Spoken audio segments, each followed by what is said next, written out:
মাগি অন্যায়ভাবে পথশিশু জন্ম দিবেন না। ওই পাগড়িদের সাথে কিন্তু কিছু, কিছু পাগলারা যাইয়া বুঝছেন? ভদ্রবেশী স্যুট-টুট টাই-টুই খুলে বাড়ির থেকে পরে হাফ প্যান্ট লুঙ্গি পইরা ঘুরতে যায় প্যান্ট পরে। ওই তরুণীদের পাশে গিয়ে ঘুমন্ত মানুষদের নারীদের পাশে শুয়ে পড়ে। কয়েক মিনিটের কাম সেরে কিছু টাকা দিলে দিল, না দিলে নাই, চলে যায়। ওই মহিলারা আবার প্রেগন্যান্ট হয়। সেই পাগড়ির আবার সন্তান হয়। এভাবে পথশিশু জন্ম নেয়। কাজের বুয়াদের সাথেও পথশিশু জন্ম নেয়। বাচ্চা হয়ে গেলে সেই বাচ্চাকে রাস্তায় ফেলে আসে।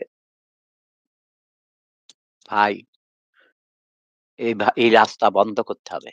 মদ, মাগি, জুয়া। মদ, মাগি, জুয়া। মদের দোকান, মাগি পাড়া এবং জুয়ার আসর এগুলোকে আপনারা সরকারিভাবে স্বীকৃতি দিন।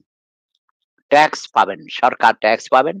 বৈধ করে দিন, তাহলে অপরাধ হবে না। অপরাধ কমে যাবে। ইয়েস। পথশিশু জন্ম নিবে না। পথশিশু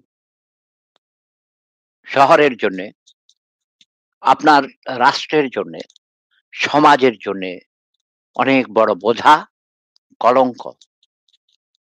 আমরা বিবেকবান মানুষেরা বছরের পর বছর এই পথশিশুদের বোঝা বহন করছি।